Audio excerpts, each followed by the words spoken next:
August 10th, 1942. Imagine surrendering in battle, certain you will be starved, beaten, or killed. Instead, you are handed bread, hot coffee, even laughter in the dark. Japanese soldiers captured in World War II expected cruelty. What they found in American prison camps shattered everything they believed about their enemy. This is the forgotten story of how kindness, not bullets, broke the will of men who once swore to die rather than surrender. The Pacific burned beneath a pitiless sun. Noonlight struck the steel decks of the USS West Point until they shimmered like a forge, a vessel not of cargo but of consequence. Beneath its decks, hidden from the glare, sat the unlikely freight, 672 Japanese prisoners of war, taken in the steaming jungles of Guadalcanal and now borne eastward toward a future they could neither imagine nor believe. They had been told what capture meant. Their officers had hissed it into their ears before the battles broke, before the ambushes scattered their companies, before hunger hollowed them into shadows. Capture, they were warned, was not life, it was a stain darker than death itself. The Americans would not treat them as men. They would slaughter them like diseased animals, slit their throats one by one, burn the bodies as refuse. Worse still, their dishonor would not end with them. It would travel back across the seas, staining their parents, their wives, their children, searing a brand into the family name that no apology, no prayer, no service could erase. So when the hatches above clanged shut and the boots of guards rang across the deck, silence descended on the hold. It was not the silence of peace, but of men holding their breath, waiting for cruelty to arrive. They sat pressed shoulder to shoulder, the stink of sweat and jungle rot clinging to them, eyes fixed on the steel walls that seemed to close tighter with every heartbeat. The first sound that broke the quiet was not the bark of rifles, nor the rattle of chains. It was something else soft, almost delicate at first. A hiss, a faint trickle, then a metallic clatter. Sergeant Yamashita, his back pressed against the bulkhead, listened hard. Steam, he thought. The ship was leaking. But then his nostrils flared, catching a scent he had not known in months. Rice. The sound grew louder, the scrape of ladles against steel, the thud of trays. Boots on ladders. When the guards appeared, they carried no whips, no bayonets. Instead, they bore steaming trays piled high, rice, meat, vegetables, even mugs filled with something black and aromatic, coffee. The prisoners froze, their stomachs twisted with disbelief. For men who had lived for weeks on rotted fish and hardened lumps of barley, it was too much to accept. Surely this was a trick, Yamashita thought. The food would be poisoned. They would be mocked as they writhed on the deck. Yet one man, trembling, dared to lift a spoon. He bit, chewed, swallowed. His eyes darted, waiting for death to seize him. But nothing came. Nothing but the taste of food rich enough to bring tears unbidden to his eyes. Then another followed. Then another. Soon the hold was alive with the scrape of spoons, the heavy breathing of men eating faster than their bodies could manage. Some wept as they ate. Others laughed, a low, uncertain laughter that rose and spread until the whole belly of the ship shook with the impossible sound. Laughter something none of them had heard since the war had begun. They had been told they would be treated like animals, yet here they were, fed like laborers before harvest. The guards gave them seconds without cruelty, poured coffee into tin mugs without mockery. The prisoners' minds reeled. Nothing in their training, nothing in the imperial creed, had prepared them for this. By the time the West Point reached San Francisco, whispers had already begun to circulate in the dark corners of the hold. They do not starve us. They give us blankets. They treat us like soldiers. When the hatches opened and the prisoners stumbled into the sunlight, they expected a gauntlet of jeers, perhaps the end of mercy. But instead their eyes lifted and froze. Above them loomed the cranes of the dockyards, great iron beasts swinging. barrels and crates through the sky. Beyond them stretched a city alive in ways no officer had ever described. Cars streamed along broad streets, steel bridges arched like titans across the bay, lights winked in daylight. Not barbarism, not cruelty. Supremacy, yes, but a supremacy of a kind so alien to the images painted in Japanese propaganda that many prisoners felt their knees weaken at the sight. From ship to train, from train to camp, the revelations followed. Wisconsin, Colorado, Texas, their names meant nothing at first. But each step revealed a world the men had not imagined existed. For Lieutenant Shiru Kato, the breaking point came on his very first night in camp. He lay stiff on his cot, staring at the rafters. The kindness, he told himself, was only disguise. At any moment the guards would come, their boots heavy on the planks, rifles clicking into readiness. He braced for the sting of punishment. But instead, through the still night, he heard something else, the crackle of a radio. Music drifted from the guardhouse, soft, flowing, alien. Not marshes, not drums of war. A woman's voice, rising and falling with tender notes of love. Kato turned his head toward the sound, confused, almost angry. It was not the world he had been taught to expect. Yet the music stole into his mind, prying open doors he had long since locked. For the first time in months, he closed his eyes without clutching his empty stomach.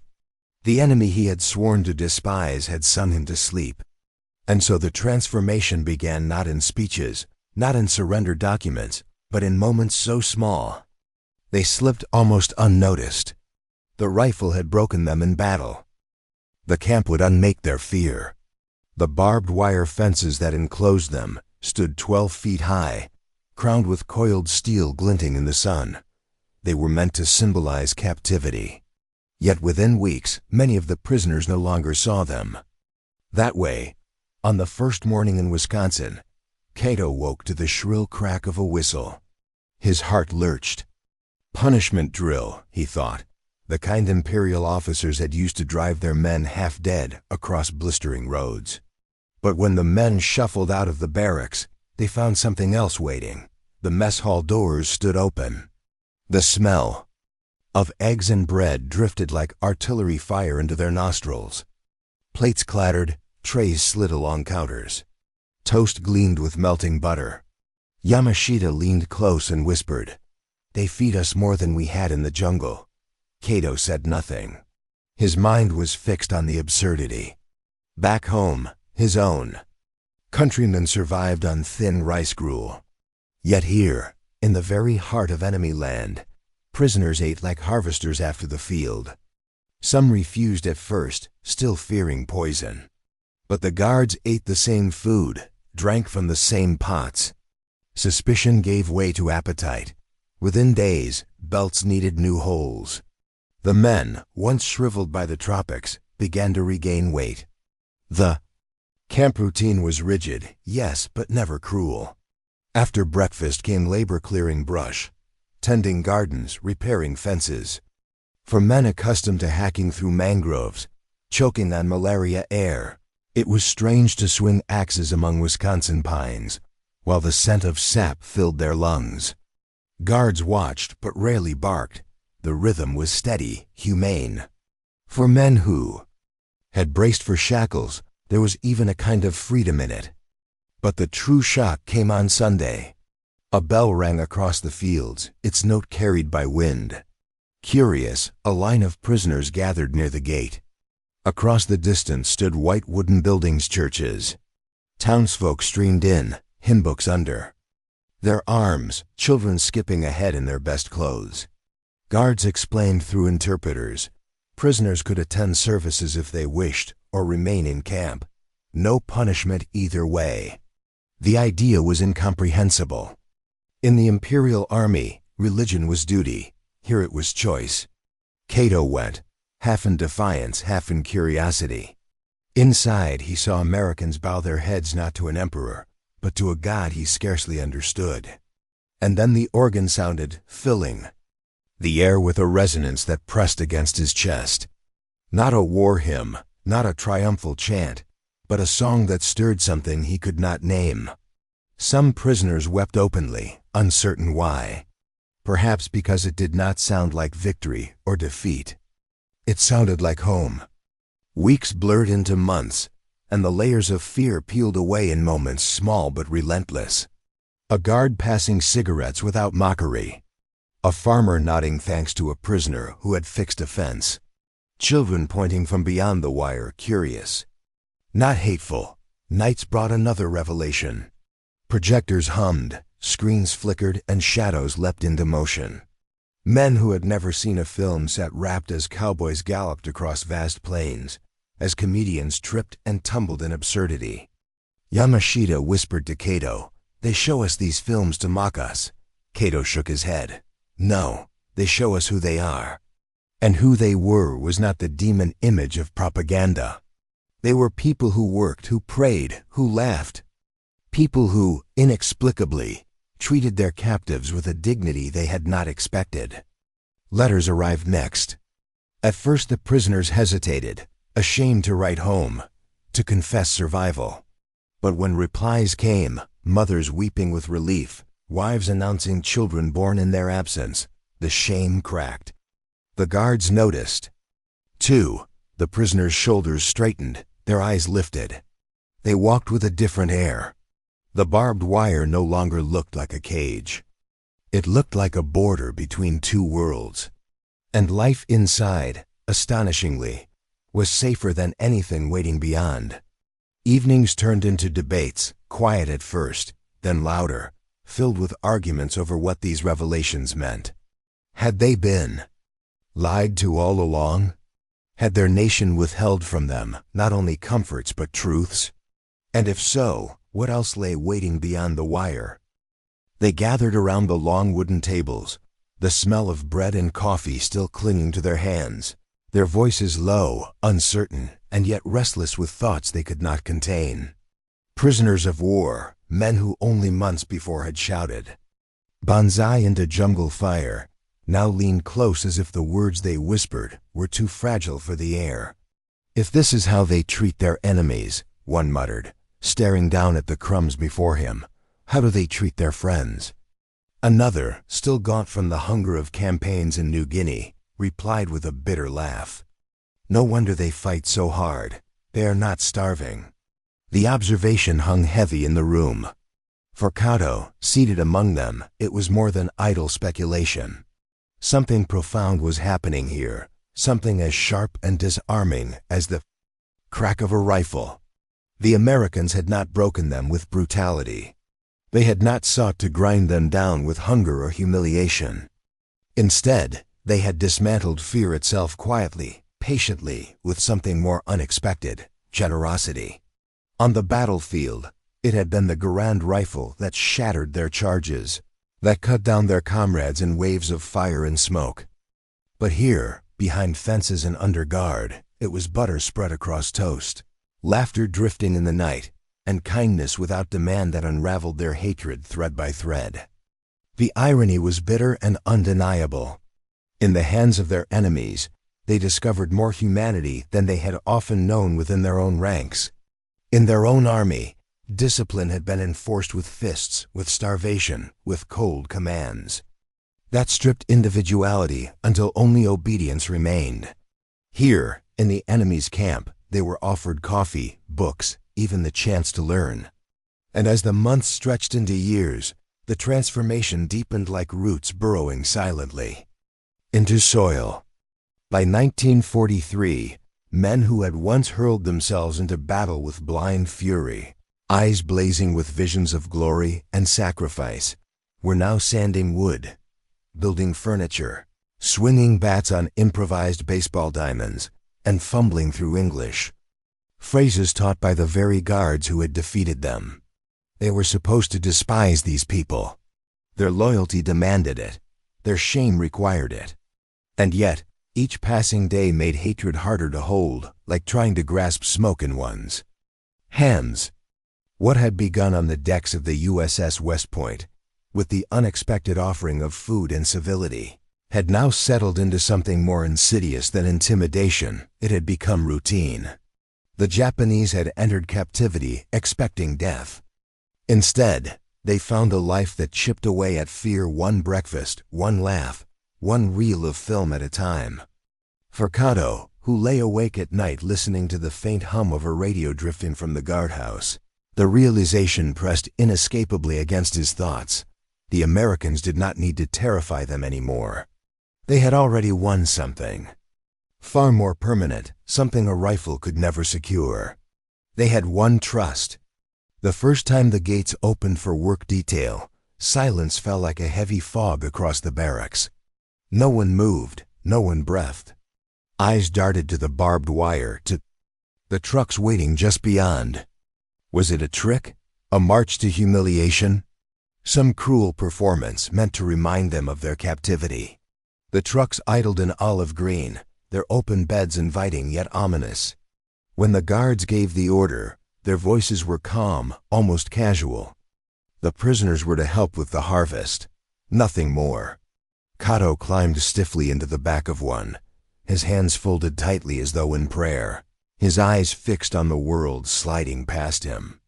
Cornfields stretched in tall green rows, soybeans rippled in the breeze like a sea of silver green, and beyond them the scattered barns of Wisconsin lay quiet and whole. It was a countryside untouched by war, an image that felt like a dream after. The smoke and chaos of the Pacific. The air smelled of earth instead of blood. Birds sang without fear of gunfire. Clouds drifted lazily, unscarred by warplanes. Kato sat in silence, absorbing every detail like a man who had stepped from one world into another. When the truck finally jolted to a stop, farmers were already waiting. Their hats were pulled low against the sun. Their wives stood back, baskets. Cradled in their arms, the guards did not bark orders. They did not strike. Instead, they stepped aside, gesturing for the prisoners to climb down. Hesitantly, they did. The earth felt strange beneath their boots, freer somehow, though the guards remained close. Then came the tools, hose, gloves, baskets passed not with suspicion, but with a kind of routine hospitality. One farmer even pointed toward the rows, with a faint smile, as if addressing hired hands. And so it began. Rows of men in faded uniforms bent their backs to the land, hands blistering as they worked shoulder to shoulder with the soil of a foreign country beneath them. The sun pressed down. The labor was real, yet food and water were plentiful. At midday, the women brought out sandwiches stacked in baskets, apples polished to a shine, and pitchers of lemonade that glistened with condensation in the heat. The guards ate first. Then, after a pause, they gestured to the prisoners. Kato froze, torn by something deeper than hunger. To take food directly from American hands, from a family's own table, felt unbearable, not from fear, but from shame. And then, from the corner of his vision, he saw her. A girl, no more than 10, her hair tied in ribbons, approached with an apple cupped in her small hands. She held it out to him without hesitation, her eyes wide with curiosity, her innocence. Unbroken by war. Kato bowed awkwardly, his body trembling with a strange reverence, and accepted the fruit. The girl giggled, delighted by the formality, and ran back to her mother's side. Something broke in him then, not defeat, not humiliation, but the brittle wall that had held hatred intact. By evening, the men were exhausted, their bodies aching, but their astonishment outweighed their fatigue. They had expected suspicion, contempt, perhaps even cruelty.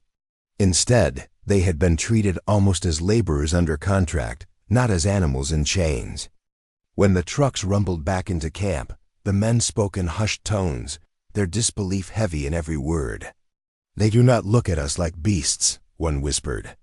"If our people saw this," another said, "they would not believe it." Over the weeks, the routine became natural. Trucks left the camp at dawn and returned at dusk. In fields, barns, and orchards, the lines between captor and captive blurred. Farmers spoke slowly, teaching simple English words: corn, wheat, apple. "Good job," The prisoners responded in kind, teaching Japanese phrases in return. Laughter replaced suspicion. Letters from home, when they arrived, painted a stark contrast. Families wrote of bombings, of cities burned to ash, of hunger so sharp that children cried in the night. Ration cards, blackouts, the gnawing fear of invasion, these were the daily realities of Japan. And yet here, in captivity, the prisoners ate full meals, drank coffee, gained back the weight they had lost in battle. The irony burned like acid. Some men felt guilt, others relief. Most carried both. The shame of capture began slowly to dissolve into gratitude that at least they lived. The guards noticed the change. Discipline grew easier, not harder. The prisoners worked willingly, sometimes even volunteering for extra shifts. Escape attempts dwindled. Why run into a countryside where even civilians treated them with more humanity than their own officers once had? Still, moments came that cut deep. One autumn afternoon, as the leaves turned gold and the first chill of northern wind swept across the fields, Kato overheard two American farmers talking. Their voices carried casually on the breeze, simple men exchanging gossip. One spoke of his son stationed on Japan, the other of letters from New Guinea. The words pierced Kato like a bayonet. These kind men, who handed him tools and shared their food, had sons who were perhaps the very soldiers his comrades had fought, or who had cut down friends he had known since youth. And yet when the day's work ended, those same men clapped him on the shoulder and pressed an extra sandwich into his hand for the ride home. How could an enemy exist in two forms at once ruthless on the battlefield, generous at the dinner table? Inside the camp, transformations multiplied like ripples spreading across water. Baseball diamonds were carved into the open fields. At first, the game was incomprehensible. A bat, a ball, bases that seemed arbitrary. The guards explained, demonstrated, laughed at their awkward stances. The prisoners mimicked, stumbled, and then grew competitive.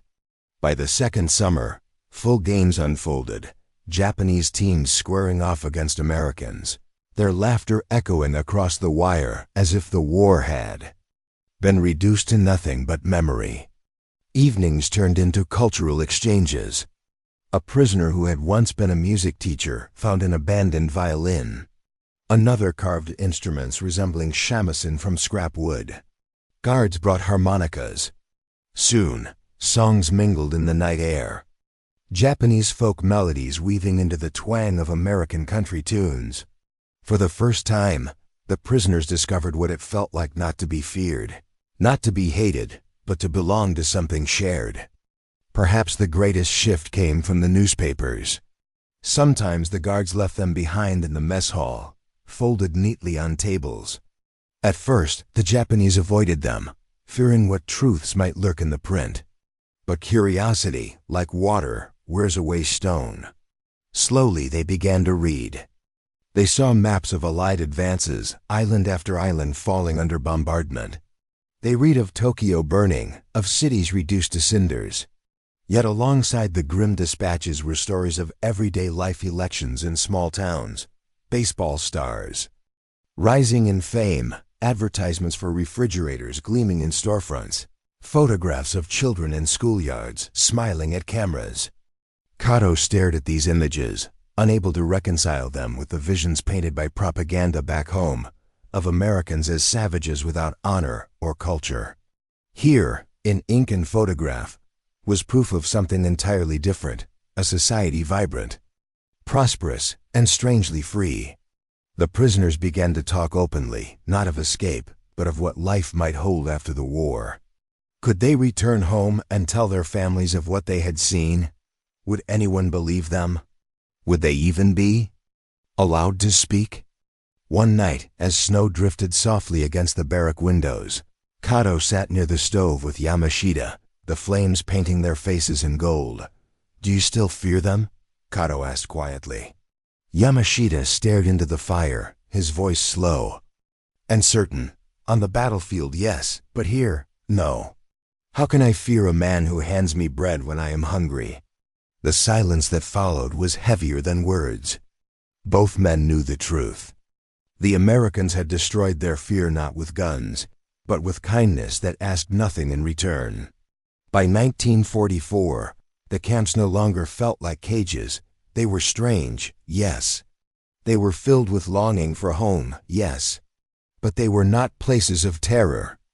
And for many, the greater fear was no longer captivity itself.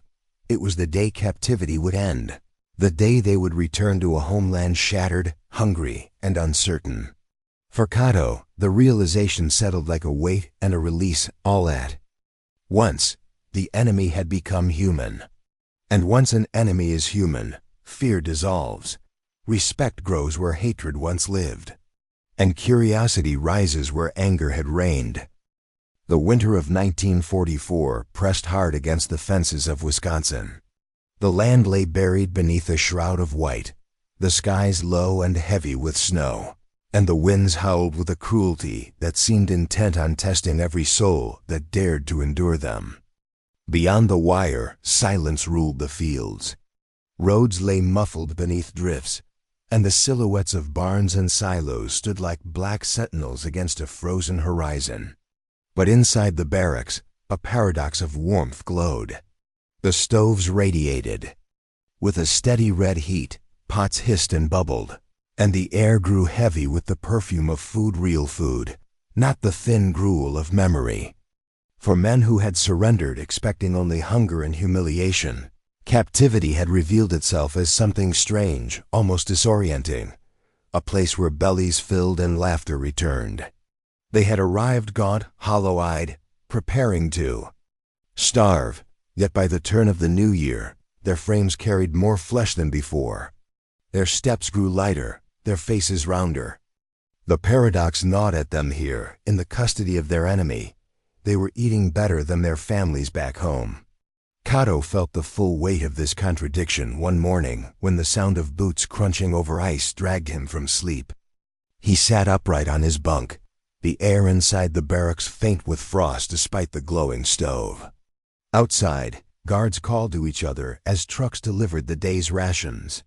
Soon the crates were pried open, spilling flour, sugar, tins of fruit gleaming under lantern light, even coffee beans whose aroma filled the room like a memory of distant cafes. Kato stared at the bounty as though it were some cruel dream. His mother's last letter rose before his mind, her words trembling on thin paper, her handwriting shaking with fatigue. She had written of queues that stretched endlessly outside, rice shops of ration tickets that provided barely enough to keep the family alive. And here, in the land he had been taught to fear, food was measured not in ounces but in abundance. That evening, as the men gathered in the mess hall, Yamashita leaned forward across the rough wooden table. He whispered with the conspiratorial air of a thief revealing his plunder. "I have gained 20 pounds since arriving. My trousers no longer fit." The barracks erupted with laughter, men slapping his back, voices rising in a camaraderie long absent from their lives. But beneath the mirth lay something heavier. They were thriving in captivity while their homeland starved. The truth of it sat like a stone in their chests. And then came the newspapers. At first they had been rationed reluctantly, delivered with a guarded air. But soon the guards realized how eagerly the prisoners devoured each line, and they left them deliberately. Headlines shouted across the pages, American advances sweeping through the Pacific, the thunder of battles at Leyte Gulf, the fall of the Philippines, the drone of B-29 raids over Tokyo. In the mess hall, a war map clung to the wall. Once, it had been colored proudly with swaths of red, symbols of empire, markers of conquest. Now, week by week, those red spaces withered. Black pins stabbed into the map like nails in a coffin, each one marking another island lost, another fortress breached. Kato found himself staring at that map for long hours, tracing the shrinking borders with his eyes. Each retreat was not only a military defeat, it was a step closer to home. A home now less certain, less intact, less victorious than he had been promised. He remembered the voices of his officers, their fiery speeches, their assurances that the Empire's spirit would crush the enemy's machines.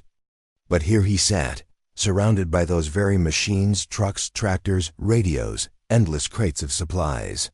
Spirit alone, he now understood, could not fill a stomach. It could not forge steel. It could not shoot down squadrons of flying fortresses. Late into the nights, the barracks became a forum. Men argued beneath the dim light of lanterns, their voices rising and falling with conviction and doubt. Some clung to the old oaths. Japan cannot be beaten, one insisted, his fist striking the table. We will rise again. Others, quieter but steadier, shook their heads. Open your eyes. We are beaten already. Yet despair did not fully take root. Instead, curiosity sprouted. They asked themselves in whispers, if America could feed its prisoners so generously, what must life be like for its citizens? How could such a nation ever be defeated? When the snow melted and spring came, trucks once more rolled to the farms and orchards, carrying prisoners into a world reborn. Rivers swelled with thaw, fields greened, and the cycle of work resumed. But now the men noticed what they had overlooked. Before, the ease of American life unfolded before them like a revelation. A farmer's barn contained tools more advanced than anything in their army depots. Tractors plowed fields in hours that would have cost men days of sweat. Children raced down dusty roads on bicycles with chrome handlebars that gleamed in the sun. Women walked in dresses dyed with bright, cheerful colors. Radios played in kitchens, songs of swing and laughter drifting from open windows, as though the war were some distant inconvenience. One afternoon, while stacking hay bales in the golden light, Kato overheard a farmer's wife humming a tune. From the radio. It was playful, alive, so unlike the martial hymns that had been beaten into his memory since youth. Without realizing it, his foot began to tap in rhythm. The woman caught his eye, laughed softly, and hummed louder. For that moment, the enemy vanished. She was simply a woman keeping her home, mirroring his own mother in a world untouched by hunger. Back within the camp, the cultural exchanges deepened. The guards encouraged plays, concerts, debates. The prisoners staged kabuki-inspired performances, painting their faces, donning costumes, and stepping into roles from an older world. The Americans applauded with gusto, asked eager questions, even tried on the costumes with childlike wonder. In return, the Japanese prisoners sat beneath floodlights and watched baseball games. They cheered, they booed, they laughed, and for a time the scoreboard mattered more than the war map. What struck Kato most was the freedom of it all. Here, men spoke without fear. Guards joked about politics, criticized generals, mocked the president even, and faced no punishment. For men raised in a country where dissent was crushed, this openness was bewildering, intoxicating. By the summer of 1945, the world inside the fences had been remade. The prisoners no longer moved from fear of punishment or shame of capture. Slowly, they had been reshaped into men who no longer trembled at their captors.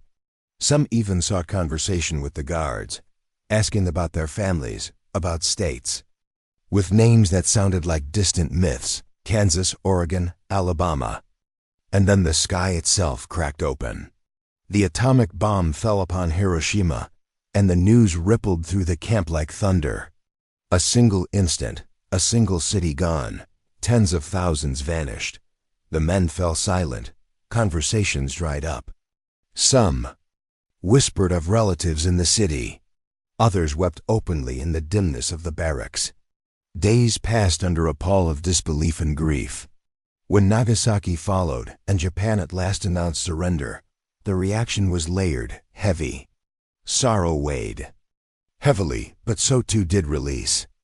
All the endless speeches, all the impossible promises, all the demands for death over defeat, they collapsed in a single week. The empire was gone. With it went fear. What was left to fear? The victors had fed them, clothed them, sheltered them. They had shown mercy where none was expected. And now they held a weapon capable of erasing cities, yet still they offered prisoners cigarettes with breakfast. Kato sat on his bunk as the announcement spread: repatriation. They would soon return across the sea. But for the first time he felt no dread of the Americans. Instead, dread clung to the thought of leaving. He thought of the farmer's daughter who had offered him an apple. He thought of baseball games under the stars, of laughter in the mess hall, of music drifting through the summer nights. He thought of full meals, warm clothing, and the realization that his captors had treated him with more care than his officers once had. That night, Yamashita spoke what so many felt. "I no longer fear them," he said softly. "I fear going home." It was not treason. It was truth. The Americans had broken them, but not with cruelty. They had broken them with kindness. And that kindness proved more devastating than any bomb. As August turned to September, preparations began for transport ships to carry them back across the Pacific. The camp buzzed with a strange unease. At the announcement of repatriation, men froze where they stood. Baseball games halted mid-play. Boots remained half-laced. Spoons hung suspended in bowls of stew. The war was over. They were going home. For weeks they lived in limbo, suspended between captivity and departure. Guards grew relaxed. Newspapers no longer screamed of battles, but of treaties and reconstruction. For many prisoners, home had become almost mythological. They had carried it like a talisman, a memory to sustain them. But now, with ships ready, the thought of home no longer comforted, it unsettled. That night, Kato sat on his bunk with the duffel bag issued to each man. Inside lay clothes, toiletries, rations for the journey, all arranged neatly in the orderly way of Americans.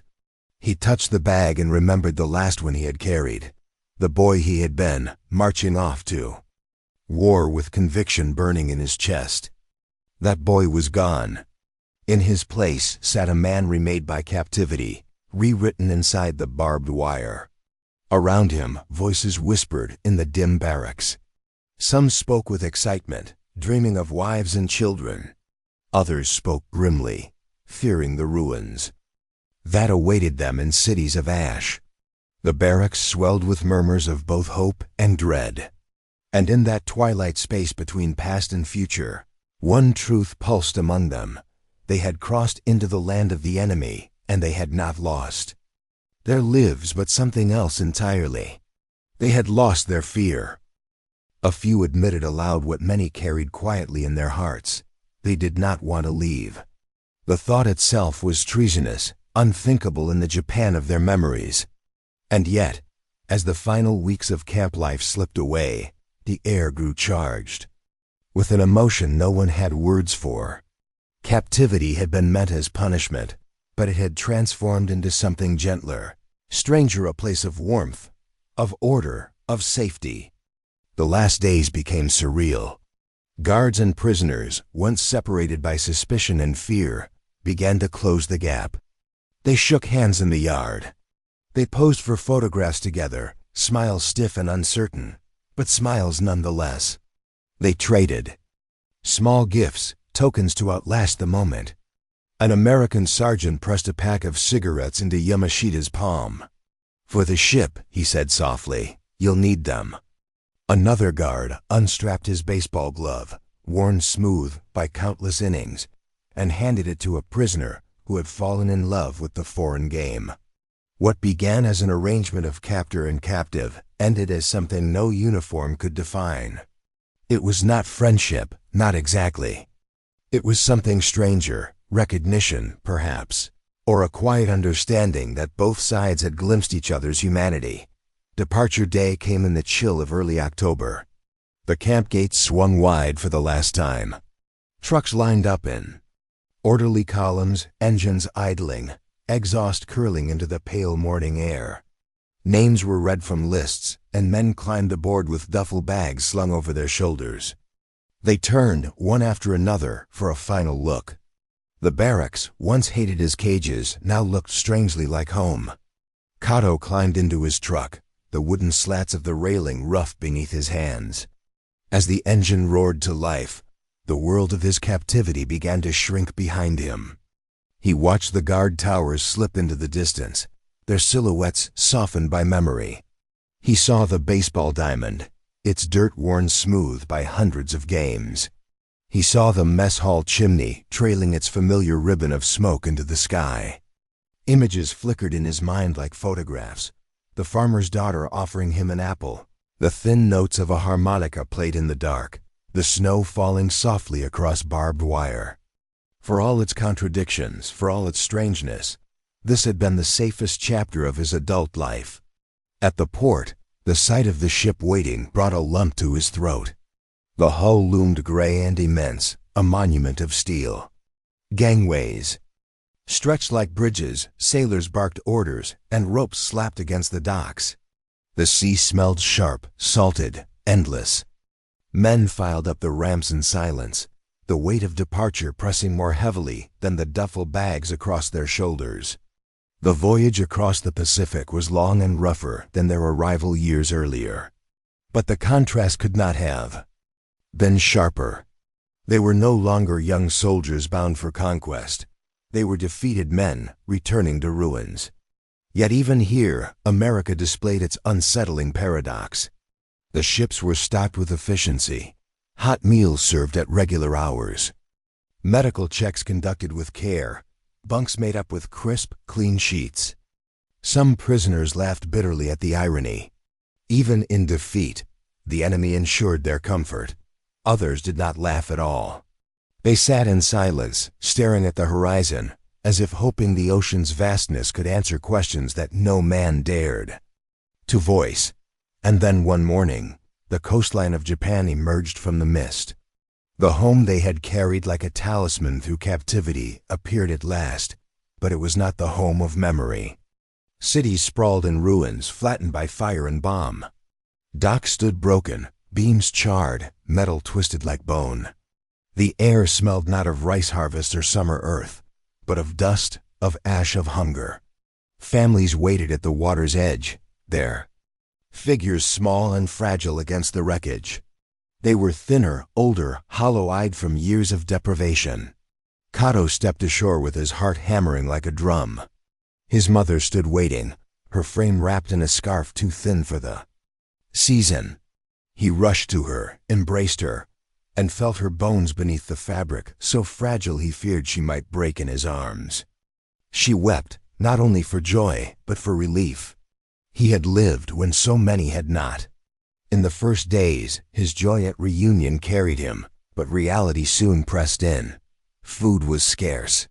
Work was scarce.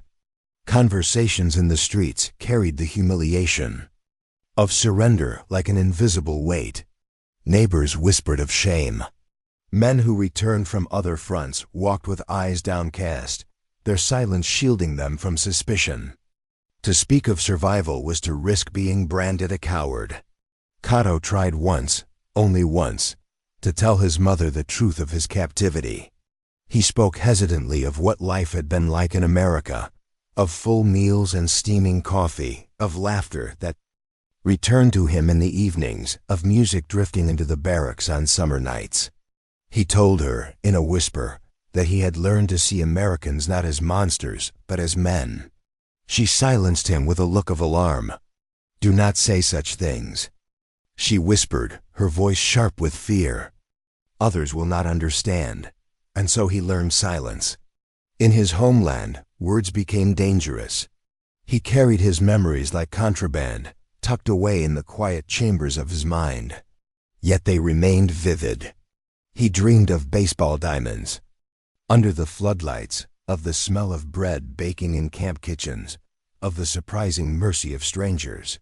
He remembered the way his fear of America had dissolved, like frost beneath the sun. The years passed. Japan struggled to rebuild itself from ashes. Kato labored as so many did, piece by piece constructing a life. He found work, married, raised. children who had no memory of war. Yet echoes of the camp never left him. The sound of laughter in a schoolyard would send him back across the ocean to those improbable nights, when men who were enemies shared jokes and stories across the barracks. The scent of bread drifting from a shop would conjure steaming loaves, handed out with generosity by guards. Each reminder was bittersweet, binding him to a memory he could never speak aloud. One day, years after the war, a letter arrived. It was from Yamashita. The words were formal, cautious, written with the restraint expected of men living in a society built upon duty and silence. But at the end, one line slipped free of formality. I still dream of the camp. I still dream of they nights we did not fear. Kato read the line again and again. His hands trembled as he folded the paper and placed it in a drawer. He never spoke of it, not to his wife, not to his children. Some truths, he understood, were too heavy for a defeated nation to carry. And yet, deep inside, he knew. Fear had left him behind those barbed wires. And though he carried silence through the rest of his life, though the memory remained locked away, he could not forget the lesson the war had forced upon him, that the enemy's greatest power was not its weapons, but its capacity for mercy. For Japanese prisoners of war who returned, life in America became a secret chapter of their lives.